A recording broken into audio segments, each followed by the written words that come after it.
मार्दव आर्दव भाव है। सत्य शौच संयम तप त्याग उपाव है। आकिंचन ब्रह्मचर्य धर्म दश सार है। चौगति दुख के कार मुक्ति करतार है।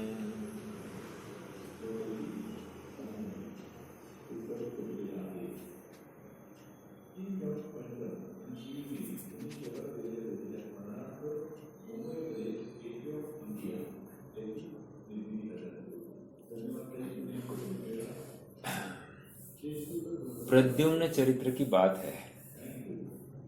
उसके पहले एक बहुत अच्छा विंस्टन चर्चिल का एक कोट मैंने पढ़ा, आपके साथ साझा करता हूं।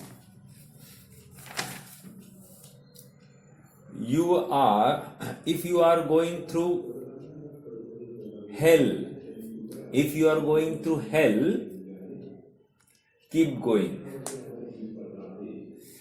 इसका हिंदी में अनुवाद करेंगे तो ऐसा लगता है, हाँ मैं बहुत नरक यातना से जा रहा हूं तो जाता रहूं, ऐसा अर्थ नहीं है।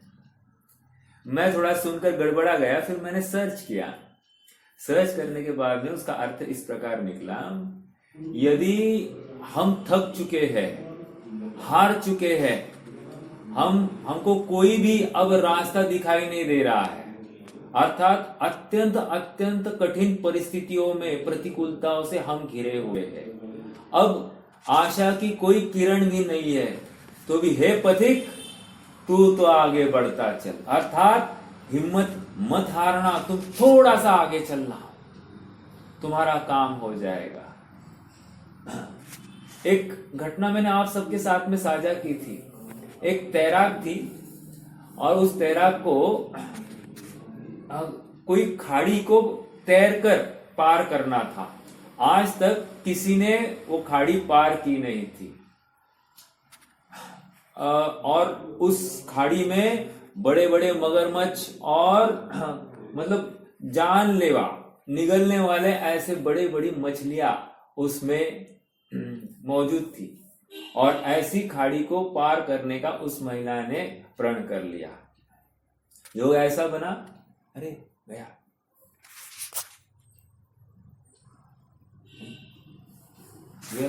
प्रॉब्लम, अरे तू आर्डिन चेंज नहीं करे यार,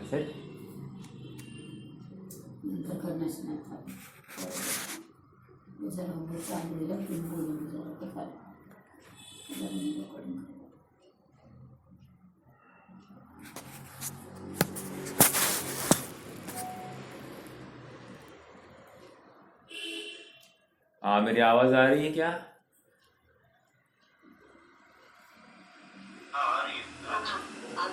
ओके, मैं ये कह रहा था, वो महिला तैराक थी और उसने समुद्र को पार करने का प्रण किया। उस समुद्र में, उस खाड़ी में बहुत बड़े बड़े मगरमच्छ और नरभक्षी ऐसे मछलियां थी और फिर भी उसने चेष्टा कर ली।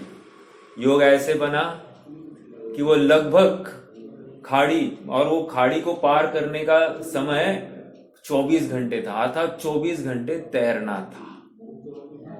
अब उसने सारे अनुशासन को खबर दे दी और साथ में जो कोई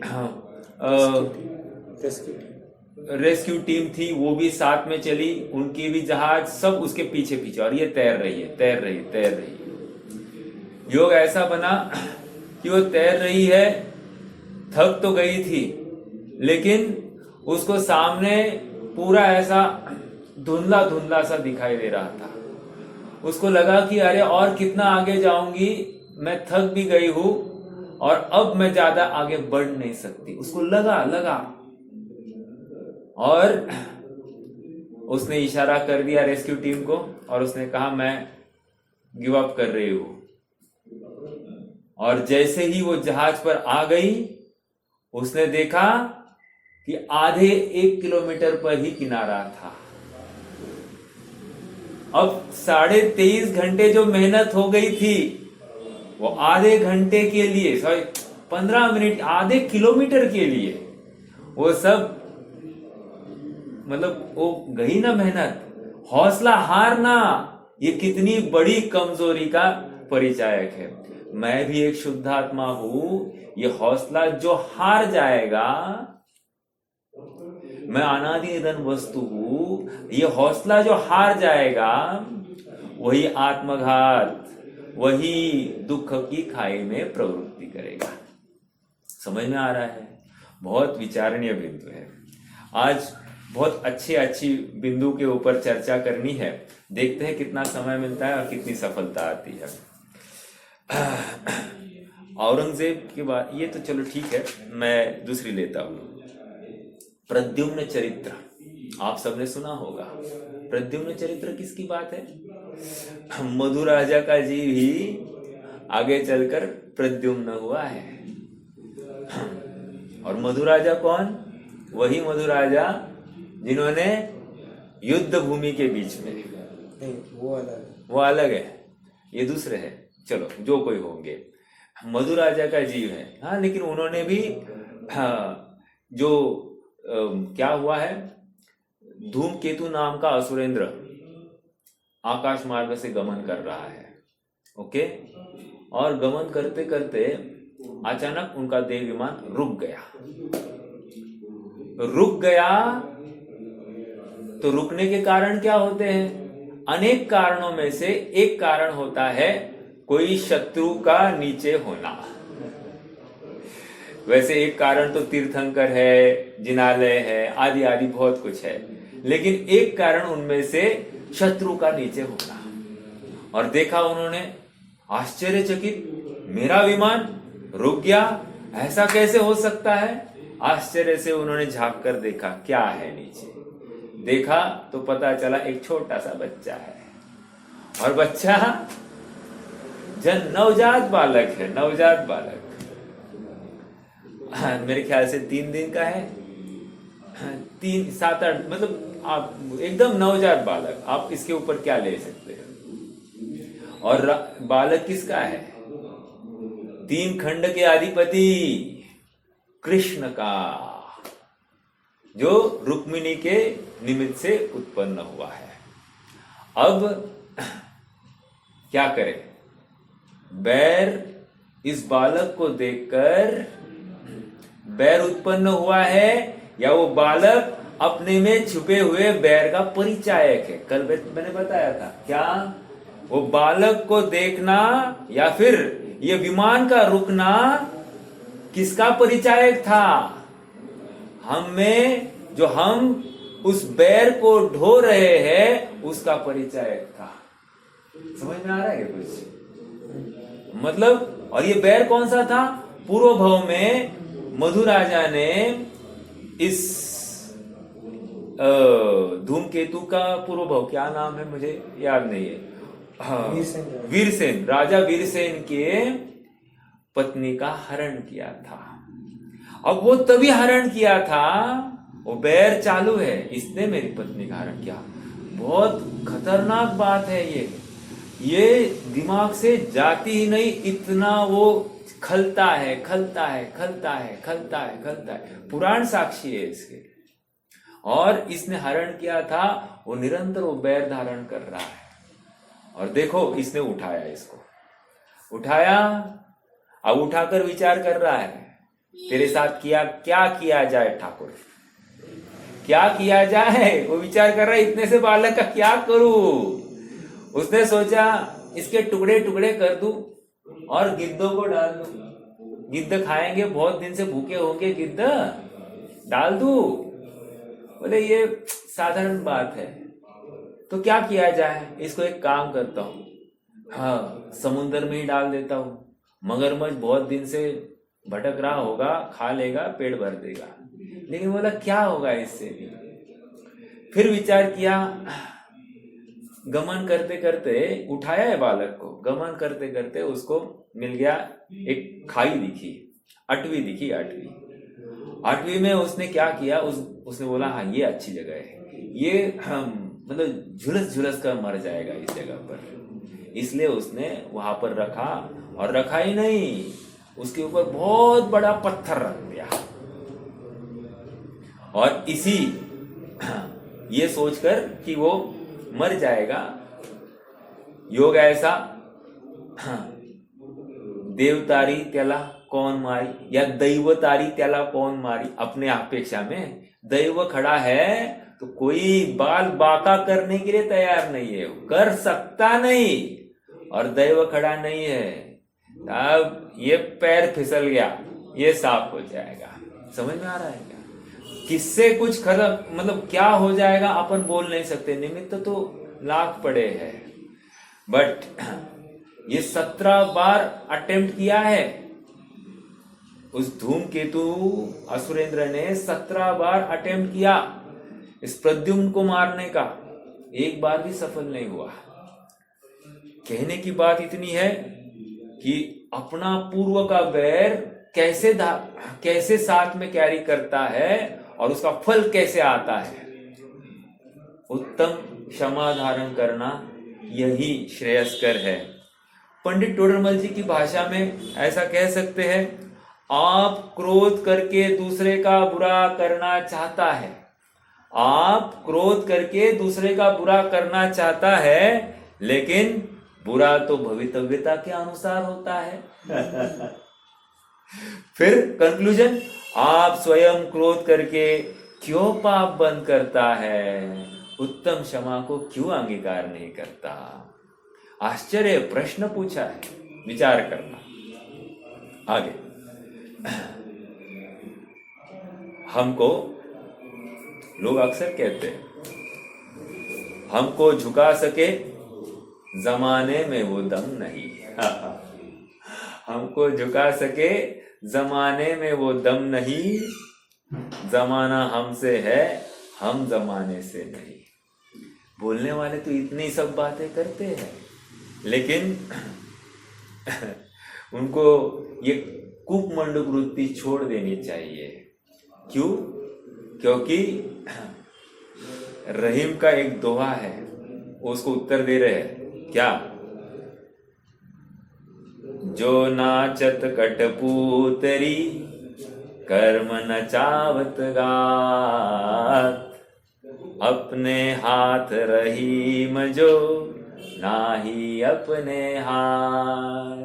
क्या कहा फिर से, जो नाचत कटपुतरी कर्म न चावत गात। अरे जो नाच रहा दिख रहा है ना, ये सब कर्म के प्रेरे है, वो सूत्रधार कर्म है। वो कर्म ऐसा डोरी हिलाता है, इसकी खोपड़ी फिर जाती है और इसको लगता है सामने वाला मैं कुछ करूंगा। अरे नहीं, तेरे करने से कुछ नहीं हो रहा है। जो नाचत कटपुतरी, कठपुतली कैसे नाच रही है, सूत्रधार पीछे खड़ा है, तुझे उसके हाथ दिख रहे हैं, ये कर रहा है वो कर रहा है, नहीं, सूत्रधार वो कौन हिला रहा है देखो तो। जो नाचत कटपुतरी कर्म न चावत गात, अपनी हाथ रहीम जो नाही अपने हाथ। अरे रहीम, अपना हाथ भी अपने हाथ में नहीं है। क्या कहा? अपना हाथ भी अपने हाथ में नहीं। मैं बहुत स्वादिष्ट भोजन बनाता हूँ, मैं बहुत अच्छा काम करता हूँ, मैं बहुत अच्छा पेंटिंग करता हूँ, मैं बहुत अच्छा कलाकार हूँ। अरे छोड़, तेरा हाथ भी तेरे हाथ में नहीं है। ये सब कर्म के प्रेरे है, ये सब क्रियाएं जो दिखाई दे रही है ना, सब कर्म के प्रेरे। मैंने किया ऐसा दिन भर जो तू बीन बजाते रहता है, योग्य नहीं है। इस वृत्ति को छोड़ दे, तूने कुछ नहीं किया है, तू एक ज्ञाता दृष्टा आत्म राम है। बस इतना नक्की कर। मैं जो कर रहा हूं वो तो मानता नहीं है, और जो नहीं कर रहा हूं उसको दिन भर वही करता हूं, मैं उसका स्वामी हूं ऐसा मान के बैठा है। उत्तम मार्दव धर्म को अंगीकार कर, इस मान को छोड़ दे।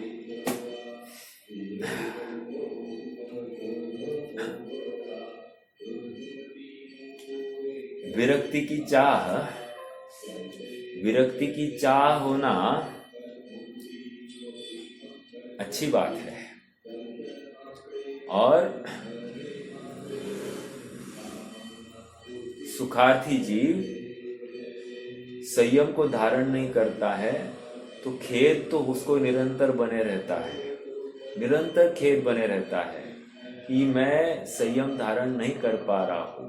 उसको अपनी मजबूरी का पूरा विश्वास है कि ये मेरी मजबूरी है, मेरे स्वभाव में तो सामर्थ्य है लेकिन ये मेरी मजबूरी है, मेरी कमजोरी है, इसको विश्वास है और निरंतर खेद बरतता है।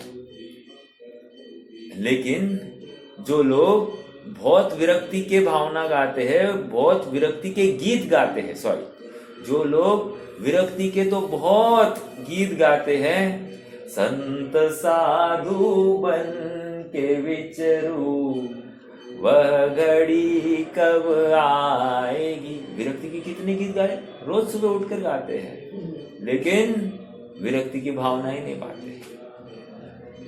क्या कह रहे, गाते तो गीत बहुत है लेकिन विरक्ति की भावना नहीं भाते। क्या है ये मायाचारी है। समझ में, मुंह में कुछ और मन में कुछ और, बगल में छुरी मुंह में राम, ऐसा नहीं चलेगा, मायाचारी है।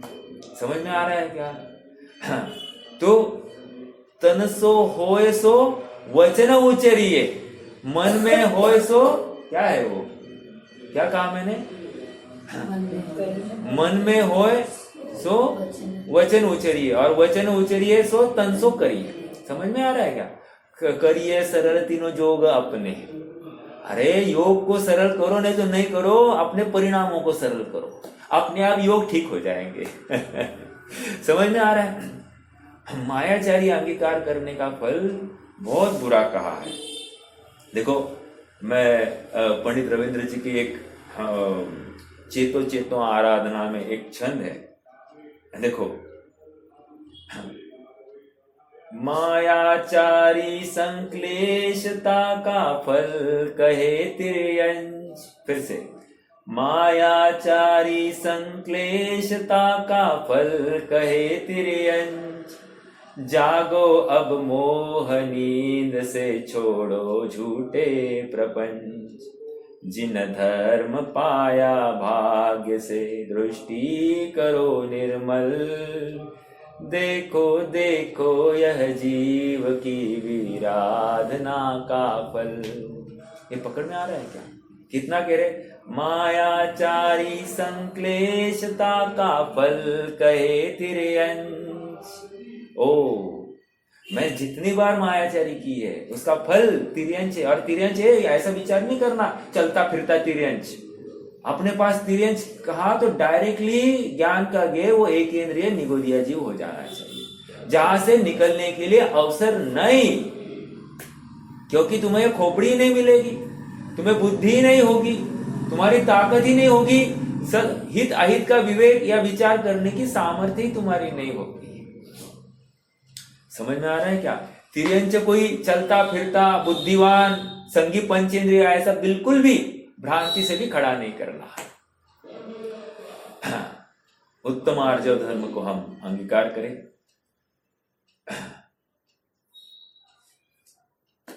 कितना ही अच्छा खेत क्यों ना हो, अच्छी बात है ये भी, कितना ही अच्छा खेत क्यों ना हो। कितना ही अच्छा खेत मतलब क्या? उसको हमने अच्छे से जोत कर रखा है, उसको बागड़ भी लगा दी है, क्या बुराई है खेत में, एक नंबर खेत है कि नहीं। लेकिन आश्चर्य की बात, समय पर बीजारोपण नहीं किया, समय पर बीजारोपण नहीं किया तो वहां पर घास फूसी उगाएगी रे। समझ में आ रहा है क्या? समय कौन सा सही है? समय कौन सा सही है? अरे अभी वर्तमान का समय सही है, वर्तमान। ऐसा मत नहीं कल सुबह उठते ही फिर मैं करूंगा, रॉन्ग। फिर तुझे समय की कीमत नहीं है। अभी वर्तमान को छोड़कर तू भविष्य की कल्पना करता है तो भविष्य में तू तेरी ठिकानी रहेगी, इसकी क्या गारंटी? जागो चेतन, जागो। किसकी चर्चा चल रही होगी? शुद्धि की, अर्थात शौच धर्म की। क्या कह रहे हैं कि समय पर बीजारोपण बहुत जरूरी है, नहीं बोएंगे तो घास फूस निरर्थक फसल ही उगाएगी। वैसे ही स्वाध्याय करने के बाद में, धर्म भावना भावने के बाद में, देव दर्शन करने के बाद में फटाफट बीजारोपण जरूरी था। और तुमने क्या किया? कुछ नहीं किया। अर्थात तुमने जमीन को, चित्त की भूमि को मंद कषाय वाला कर दिया, अर्थात उसकी मशागत कर दी, बागड़ लगा दी। शरीर से भिन्न तुम स्वयं को आत्मा, मैं आत्मा हूं ऐसा तुम स्वयं को चेता रहे हो, बागड़ लगा दी है। लेकिन भाई साहब बीजारोपण नहीं किया, क्या हो गया? खेत खाली रह गया। खाली रहा तो क्या है? Empty mind, devils workshop. यहां पर सब फिर तुम्हारे विकल्प यहां वहां दौड़ने लगे। अनादि का संस्कार जोर मारता है और ये यहां वहां खींचा जाता है। समझ में आ रहा है? हाँ, अर्थात निरर्थक फसल तैयार हो जाती है, विषय कषाय रूपी फसल उत्पन्न होने लगती है। जिस घर में ज्यादा देर तक न रहे तो क्या होगा? क्या होगा? अरे घर में मकड़ जाले लग जाएंगे।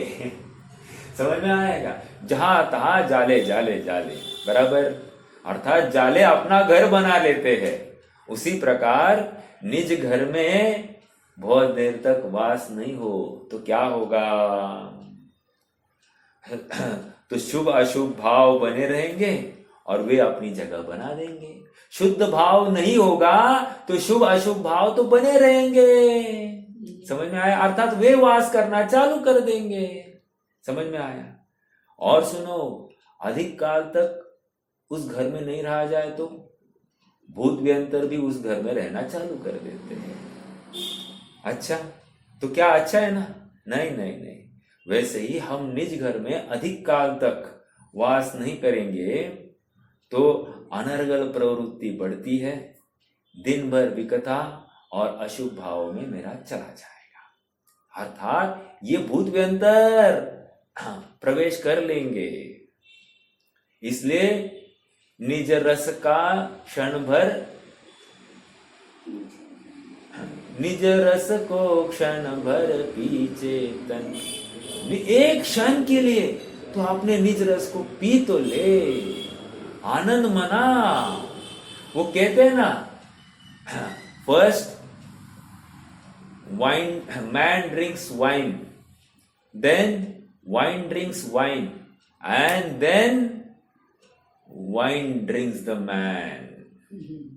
उसी प्रकार एक क्षण के लिए तो आत्मा की ये मधुशाला को पी ले, आत्म स्वरूप की, आत्मरस की ये मधुशाला पी ले। फिर क्या हो जाएगा? फिर तुझे कुछ नहीं करना पड़ेगा। वो मधुशाला को बार बार खींचती रहेगी अपने दुकान में। और उसके बाद में क्या होगा? वो मधुशाला उस आत्मा को ही पी लेगी। समझ में आ रहा है क्या? अर्थात वो आत्मा को पूर्ण सुखी कर लेगी। मेरा उदाहरण के साथ में सिद्धांत घटित कर लेना। अपनी विशुद्धि का ध्यान हमें रखना होगा, कोई दूसरा हमारी विशुद्धि के लिए रिस्पॉन्सिबल नहीं। वाह, कितनी बड़ी जिम्मेदारी दी है। आज तक मैं ये सोचता था इसकी वजह से मेरी विशुद्धि बिगड़ गई, उसकी वजह से मेरी बिगड़ गई, इसकी हर जगह पर अपनी कमजोरी को दूसरे के माथे पर थोप रहा है। यहां पर कह रहे नहीं, तेरी विशुद्धि तेरी जिम्मेदारी। लाख प्रतिकूलता आए, रहट चल रही है, आवाज आ रही है, और उसी के बीच तुम्हें अपने घोड़े को पानी पिलाना है। राइट? समझ में आ रहा है क्या? उसी प्रकार मुझे लाख प्रतिकूलताओं के बीच में अपनी विशुद्धि बरकरार रखनी है। ये जिम्मेदारी मेरी है, अपनी। नहीं, बच्चों का भी देखना पड़ता है, नहीं मेहमान भी आते हैं, नहीं ये वो तेरी प्रॉब्लम। मेहमानों के साथ में संबंध बनाना नहीं बनाना, बच्चों का देखना नहीं देखना, वो सब तेरी प्रॉब्लम। हम कुछ नहीं जानते, हमको फाइनल रिजल्टेंट चाहिए। विशुद्धि कैसी करनी, क्यों करनी, ये तुम देख लो। तुम यदि दुखों से परिमुक्त होना चाहते हो तो तुम्हें विशुद्धि को अंगीकार करना पड़ेगा, कषाय का त्याग करना पड़ेगा। समझ में आया? यदि दुख परिमुक्तम, प्रवचन सार की ये परिवज्जतु सामान्यम, तुम श्रामण्य को अंगीकार करो, ऐसा वहां पर कहा है। हम हमारी अपेक्षा ये कहेंगे, यदि दुखों से परिमुक्त होना चाहते हो तो विशुद्धि को अंगीकार करो।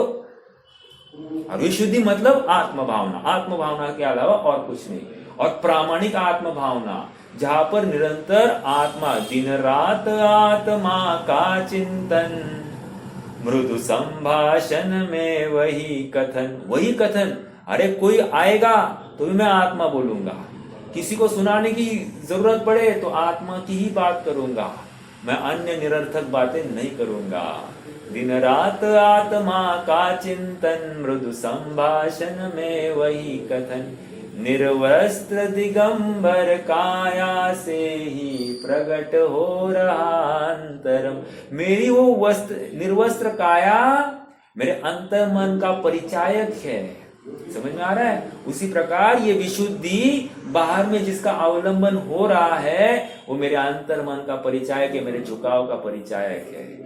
मैं अपनी विशुद्धि का मापन करके अपने में कितनी विकृति है इसका ज्ञान करूं और उत्तम शौच को अंगीकार करूं। सत्यवादी हरिश्चंद्र की तो कथा आप सबको जानते हैं। सत्यवादी हरिश्चंद्र ने एक दिन स्वप्न में देखा एक भिखारी, उन्होंने एक भिखारी को वचन दिया, चलो ले लो राज्य तुम। हाँ, भिखारी ने मांगा, इन्होंने दे दिया। विचार करना, रघुकुल रीत सदाचरी आई, प्राण जाए पर वचन न जाए, जो कुछ है। समझ में आया? रघुकुल रीत है। वैसे ही यहां पर कह रहे हैं, स्वप्न में दिया गया वचन, नींद उड़ते ही वचन, स्वप्न भी गायब और नींद भी, मतलब वचन भी गायब। समझ में आया? क्या उसको वैल्यू है? लेकिन देखते क्या है, राज दरबार में आए, आते ही राज दरबार के दरवाजे के बाहर एक भिखारी दिखा, उसको बोल दिया, ले लो महाराज, आज से आप महाराज, मैं नौकर। स्वप्न में दिया हुआ वचन जागृत होके भी निभा रहा है ये जीव। समझ में आ रहा है? हाँ, ऐसी सत्य वचन का धारी कौन मिलता होगा, है ना? विचार करना। उसके बाद में चांडाल और फिर भंगी की नौकरी भी करनी पड़ी। ओह माय गॉड, कौन? ये राजा साथ साथ बीवी बच्चों को ढो रहा है। समझना, बीवी बच्चे भी उसके साथ में चल रहे हैं। कैसा नालायक पुरुष है, किसकी मति खराब हो गई होगी, ऐसा बोल नहीं रही कि उसकी पत्नी नहीं, पत्नी भी पीछे चल रही है, बच्चे भी पीछे चल रहे हैं। ओह माय गॉड, विचार करना कितनी वो आस्था होगी अपने पति के प्रति। मुझे तो ये कहना है कि भंगी की नौकरी, चांडाल की नौकरी करनी पड़ी, लेकिन वचनों को नहीं। इसीलिए तो हम सत्यवादी हरिश्चंद्र कहते हैं। देखो, कथाओं में सुनना बहुत अच्छा लगता है, मुंडी भी हिला देते। आप थोड़ा सा शांति से विचार करो, हम उस भूमिका में होते, हम वो पात्र हम अदा करते। आज जस्ट आप एक 800, 1000, 1200 साल पहले चले जाओ और आप उसमें से कोई भी एक पात्र बन जाओ, और आपको क्या लगता कि मैं इस पात्र में मैं क्या करता दिखाई देता? नहीं करता ना। इसलिए आदर्श पुरुष बनते, और हम अभी भी आदर्श पुरुष नहीं बन पा रहे। आप पकड़ रहे हैं क्या मेरी बातों को? वचन देना कोई साधारण बात नहीं है। जैसे किसी ने शादी कर दी, अरे उसने वचन दिया है, अभी वचन देने के बाद में धड़ाधड़, चल मेरा तेरे साथ नहीं जमता, तलाक। इतने आसानी से कौन से मोह में नाच रहा है जीव। वचनों की कोई कीमत नहीं है। धर्म के आयतन से हम कितने दूर गए हैं, ये उसका परिचायक है। समझ में आ रहा है क्या? हमने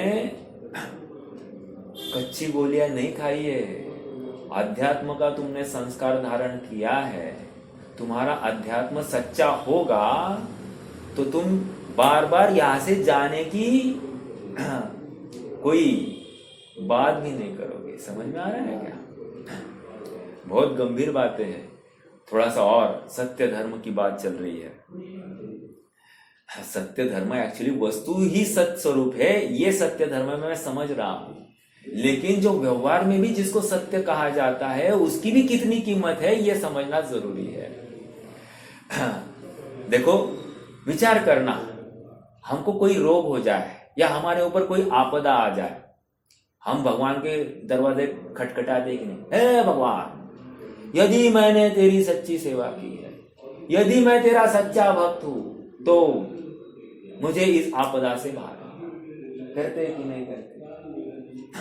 हे प्रभु, मेरी इतनी प्रतिकूलता दूर कर दे, फिर मैं धर्म मार्ग में ही लगूंगा। प्रतिकूलता आने के बाद में हर कोई ऐसा ही कहता है। हाँ, चलो नहीं कहता होगा, एटलीस्ट पंच परमेष्टि को, प्रतिकूलता में पंच परमेष्टि को स्मरण कर रहा है क्या? हाँ, कर रहा है। क्यों कर रहा है? पहले प्रश्न पूछना, क्यों कर रहा होगा स्मरण? प्रतिकूलता में आप क्यों स्मरण करते हो? सुखी होने के लिए। सुख क्या है? निराकुलता। सुख निराकुलता है। तुमने निराकुलता की चाह की थी क्या? नहीं। तुमने क्या चाह किया? ये हट जाए, तो उसके बाद में मैं और दुगने रफ्तार से विषय में प्रवृत्ति करूंगा। समझ में आ रहा है क्या?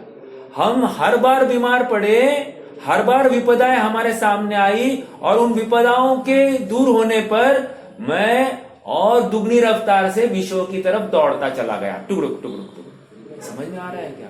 अर्थात हमने कितनी झूठ कसमें खाई है ना?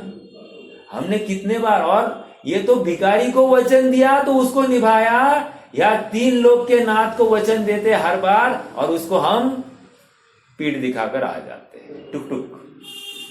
समझ में आ रहा है? जरूरी नहीं है भगवान के सामने जाना। अरे हम जहां पर है, हम स्मरण करते हैं ना अपने इष्ट देव को। जो जो कोई जिस भूमिका में हो, अपने इष्ट देव को स्मरण किए बिना रहता नहीं है, और वो हर बार चूकता है, विषय में प्रवृत्ति कर देता है। उत्तम सत्य धर्म को अंगीकार करना चाहिए। देखो देखो जरा वहां पर ठीक से क्या दिखाई दे रहा है? हाँ, दिखाई दे रही है, एक पालकी दिखाई दे रही है। Very good. पालकी के अंदर कौन बैठा है? देखो जरा। हाँ, दिख रहे हैं। एक जीव दिखाई दे रहे हैं जो अभी दीक्षा लेने के लिए चले हैं। वो कोई साधारण जीव नहीं हो, तीर्थंकर का जीव है। और आजू बाजू में कोई दिखाई दे रहा है क्या, जो बिलख रहे हैं, रो रहे हैं? हाँ, दिखाई दे रहे हैं। कौन है पता है तुम्हें? हाँ, दिख तो रहे देवों जैसे, दिख नहीं रहे, देव ही है। अच्छा, वो क्यों रो रहे हैं? वो इसलिए रो रहे हैं, अरे रो क्या रहे हैं? पूरी संपत्ति न्यौछावर करने के लिए, पूरी विभूति न्यौछावर करने के लिए तैयार है। क्यों?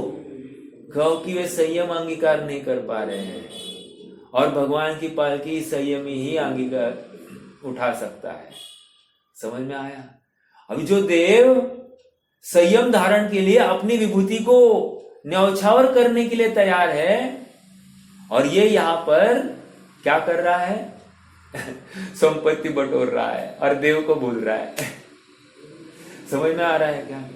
अर्थात संयम धारण करना कितना महत्व रख रहा है, उसके जहन में आप विचार करना। थोड़ा सा विचार तो कीजिए, थोड़ा सा तो विचार कीजिए। क्या है? मैथिली शरण गुप्त का एक स्टेटमेंट है, छोटा बड़ा कोई तो काम कीजिए। क्या?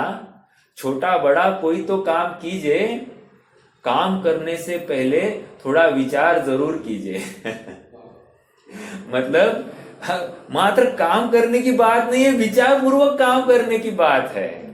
वैसे ही हम ये जो धर्म की प्रवृत्ति हमारी चल रही है, इसके पीछे हमने कुछ विचार किया है क्या, या मात्र अटेंडेंस ये विचार है?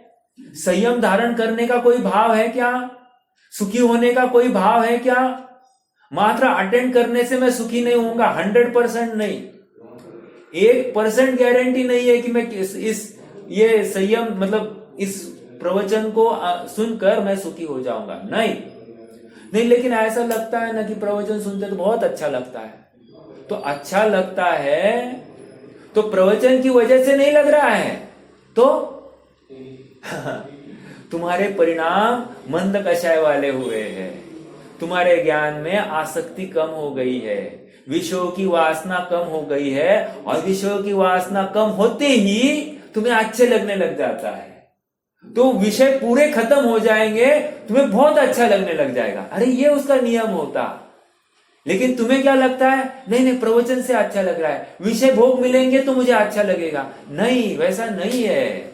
थोड़ा विचार तो कर। एक गुलाब जामुन खा रहा है, कल परसों ही बताया था, वो खाकर तुझे सुख आ रहा है, ऐसा जो भ्रम है ना, वो गलत है। क्यों?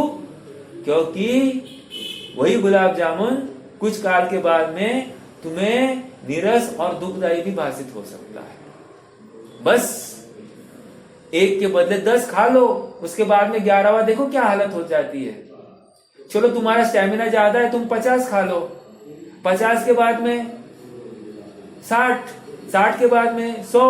अब खाओगे नहीं, सब कल लड्डू निकलेंगे खाने के योग्य नहीं रहोगे। इसका मतलब गुलाब जामुन सुख का कारण नहीं था। क्यों नक्की नहीं करते हो? विचार करना। अर्थात पर से ज्ञेय से सुख आता है, इस भ्रम को तोड़ देना, संयम को अंगीकार करना है। और संयमन भाव संयमा, अर्थात भली भांति अपने आत्म तत्व में संयमित होना, सीमित हो जाना, इसको संयम कह रहे हैं। और वो संयम 12 प्रकार का बताया गया। व्यवहार से, निश्चय से, अपने आत्मा में प्रतपन, अपने आत्मा में प्रवृत्ति, यही संयम है। लेकिन वो आत्मा की प्रवृत्ति का परिचायक या सहचारी 12 प्रकार से उसके चिन्ह बताए गए हैं। 6 प्रकार के इंद्रिय संयम और 6 प्रकार के प्राणी संयम। इनको अंगीकार करता हुआ जीव नियम से फिर अंदर जा सकता है। यदि हमारे जीवन में ये 12 संयम नहीं है तो अंदर की संयम की कल्पना झूठी है। मैंने अभी एक बड़े वक्ता को कहते हुए सुना, ये पानी छानने से, देखो उसके तर्क जो कि गलत है, पानी छानना आत्मानुभव के लिए, पानी नहीं छाना तो आत्मानुभव होगा? प्ररूपना का इतना डाउनफॉल मैं नहीं देख सकता। उनका कथन ऐसा था कि पानी बिना छाने सम्यक तो हो सकता है क्या? पानी तो परद्रव्य है, तो इसका सम्यक्त्व के साथ में क्या लेना देना? मैं आत्मा हूं ऐसा निर्णय करना काम हो जाएगा। इतनी सरल बात थी। आत्मा पानी छान सकता नहीं, पर का करता है ही नहीं, तो छानने की बात लाई कहां से? अपने निज स्वभाव का निर्णय करना, उसकी सुख स्वभाव का निर्णय करना, ज्ञान स्वभाव का निर्णय करना। ज्ञानानुभूति वही आत्मानुभूति है, वही शुद्धोपयोग है। इतनी सी बात है, क्या गलत कहा? शब्दों में तो कोई गलती नहीं है, लेकिन भाव में पूरी गलती है। क्योंकि तुम्हारे परिणाम विशुद्ध हुए बिना, उस जाति के विशुद्ध हुए बिना तुम्हें आत्मा, मैं आत्मा हूं ये नक्की करोगे ही नहीं। क्योंकि अगर दूसरों जीवों को तुम जीव नहीं देख रहे हो तो स्वयं को काय का जीव देखोगे? समझ में आ रहा है? जो दूसरों को जीव रूप देखता नहीं है, वो स्वयं को जीव रूप कैसे देख सकता है? अरे जब हम कह रहे हैं एक बूंद पानी में बहाने में, एक बूंद पानी को बहाने में 7 गांव बहाने का दोष आता है, और तुम यहां पर धमाधम पानी बर्बाद कर रहे हो और कह रहे हो कि हम सच्चे भक्त हैं। ऐसा चल सकता है? नहीं चल सकता। गंभीरता से विचार करना। संयम भाव क्या है? संयम अपने स्वरूप की लीनता है, स्वरूप में प्रवृत्ति है। खींचकर मात्र पानी छान लिया, जीव दया कर ली, ये संयम नहीं है, लेकिन ये उसके परिचय के वे चिन्ह है। कि उत्तम धर्म के साथ में ये सब पाए जाएंगे, ऐसा विवेक विनय पाया जाएगा। लेकिन मात्र वो विवेक करते रहे और आत्म स्वरूप को भूल जाए, इससे भी संयम की सिद्धि नहीं होती है। गंभीरता से विचार करना, देवों के किंचित भी, देखो एग्जाम्पल दूं, एक समय तो हो गया है वैसे, देवों के कुछ भी नहीं खाते बराबर, तो उनका कितना संयम होना चाहिए, है कि नहीं? लेकिन उनको संयम बिल्कुल नहीं है। और हम यहाँ पर धमाधम 2 टाइम खा रहे हैं, अनुवृत्ति, मैं मेरी बात नहीं कर रहा, अनुवृत्ति 2 टाइम खा रहा है अच्छे से एकदम मस्त पेट भर के, और फिर भी अनुवृत्ति संयमी और देव असंयमी। ऐसा हो सकता है क्या? हाँ हो सकता है। समझ में आ रहा है क्या? हाँ, हम यहाँ पर देव कितना पानी छानते होंगे? अरे पानी क्या छानना है, वो पानी वानी कुछ छानते नहीं है। और यहाँ पर हम पानी छान रहे, पानी कितना वेस्ट जा रहा है, अनुवृत्ति कर रहा है, अनुवृत्ति संयमी और देव असंयमी। इसका मतलब संयम कुछ क्रियाओं के आश्रित नहीं है, राइट? संयम तो स्वभाव की परिणति है, अर्थात वस्तु के आश्रित है, पर वस्तु के आश्रित नहीं है। लेकिन वो चिन्ह के माध्यम से हम संयम का नक्कीकरण कर रहे हैं। और संयम, इसका मतलब मैं बहुत शॉर्ट में कर रहा हूं, संयम भले ही शरीर आश्रित नहीं है, यद्यपि हम विषयों में ज्यादा प्रवृत्त होंगे, हमारे माध्यम से ज्यादा हिंसा हो रही होगी, लेकिन अनासक्ति भाव पूर्वक हो रही है, तो अपने आप संयम के धारी हम बन रहे हैं। उनके सामने विषय ही नहीं है तो वे संयमी कैसे बने? हमारे सामने विषय है, इसलिए हम संयम के धारी हो सकते हैं। समझ में आ रहा है क्या? क्यों? क्योंकि सच्चे ज्ञान पूर्वक उसका निरोध होता हुआ पाया जाता है, इसलिए संयम अंगीकार किया जाता है। समझ में आ रहा है? आज के दिन हम अपने स्वरूप की साधना के लिए निरंतर तत्पर हो जाए, जागरूक हो जाए। यह मनुष्य भव आत्म कल्याण के लिए है, गाफिल होने के लिए नहीं। और विषय, भोग, प्रतिकूलताएं सब सामने है, और इनमें से हमको अपने स्वरूप की साधना साधनी है। स्वरूप अगर अपने आप से विरक्त हो जाए, अर्थात खाली रह जाए, तो इसमें नियम से विषय कषाय पनपेंगे ही पनपेंगे। इस चित्त की भूमि पर घास फूस मतलब शुभ भाव तक ही वो सीमित होगी, शुद्ध भाव में नहीं आएगी। इसलिए शुद्ध भाव को लक्ष्य करके ही अपने प्रयास में संलग्न होना चाहिए, तो निश्चित ही हम उस शुद्धता के पात्र हो जाएंगे। ओम नमः।